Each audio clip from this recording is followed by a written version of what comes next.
What's going on, everybody? Sean Pierce Johnson here, bringing you this week's edition of Stompbox Saturday. And on the stomping block today, we have the Air Space Invader from Rainger Effects, a very cool distortion pedal that combines a normal distortion with a low-pass filter and a white noise generator. I'm gonna rewind that and tell you again. We got a distortion pedal with a low-pass filter and a white noise generator. Sounds like a lot, but like the other Rainger pedals that we've taken a look at, it's fairly easy to manipulate. So let's take a look at it. 3 knobs on the front of the pedal for volume, drive, and mix. Now volume and drive, those should be pretty self-explanatory, but it's the mix knob that's really the interesting one. It adjusts the amount of white noise that you're going to hear in your signal. You can turn it clockwise for less white noise, you can turn it counterclockwise for more white noise. We'll take a look at that in a little bit. But the really fun part are the 2 button switches on the front. On the left you have attack, and on the right you have Q. Now the attack, well, it changes up the attack, the speed of the attack of that low pass filter. So you either get a very immediate response or something that's gonna take a little bit of time to kick in. Now the Q adjusts the resonance. Now you can use it on a lower resonance so that it's not quite so apparent when you're playing, or you can turn it on and you really start to notice that filter. Now what you heard at the top of the video was a very apparent filter effect because that's what I wanted. I wanted you guys to hear how that sounds.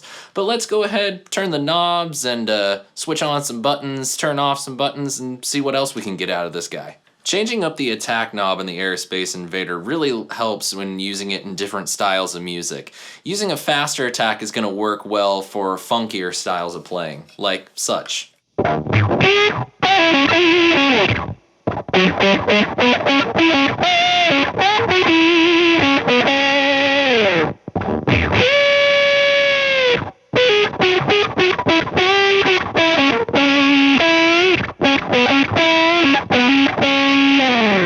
But if you play darker, more brooding styles of music, the slow attack is going to be your best friend.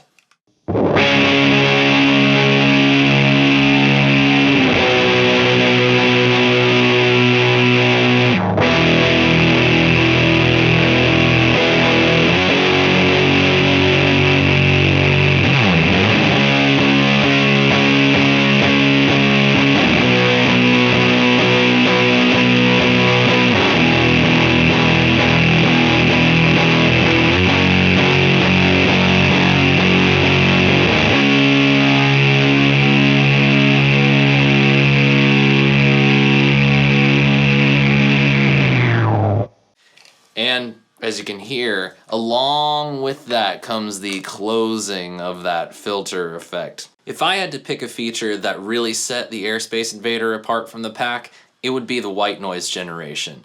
Now, us guitar players, we don't typically like that kind of thing. We want our tone as clean as possible.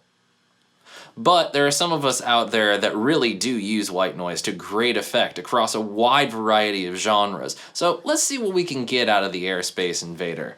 Now, I'm just gonna go ahead and dial the mix knob back all the way counterclockwise. I'll play it without the Air Space Invader on, and then turn the pedal on, and you can hear what the pedal is doing underneath my playing.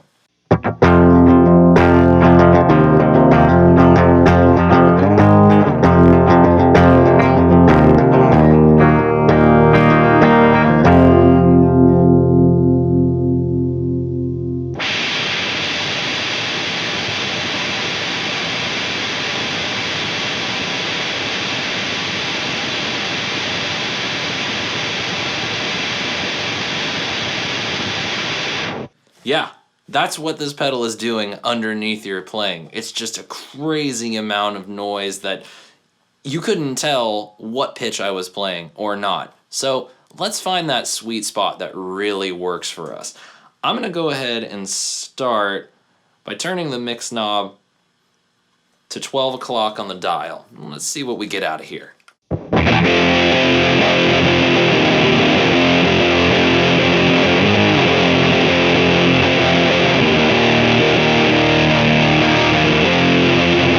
I want a little bit more, so let's dial it back between, say, 10 and 11.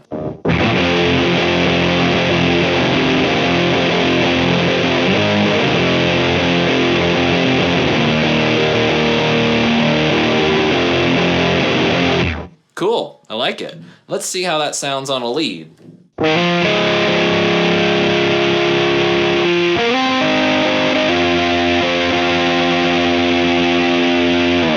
think that might be a little too much, so let's dial it up, say 2 o'clock.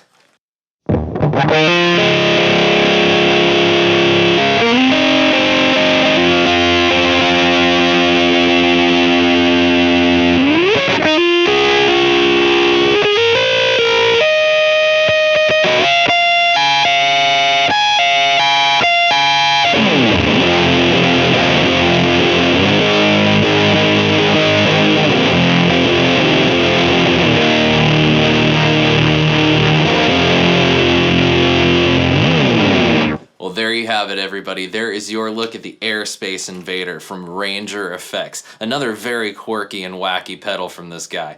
Now, this might not be something that I would use all the time. I certainly think it's very cool. But if ever I were in a session and the producer asked me for something weird, something quirky, something wacky, something out of this world, I think it might come from this pedal. But hey, that's just me. Let me know what you guys thought. Shoot me a comment below. Don't forget to like, share, and subscribe. And I'll see you next week for another edition of Stompbox Saturday. And until then, this is Sean Pierce Johnson wishing you good tone and happy stomping. Cheers, everybody.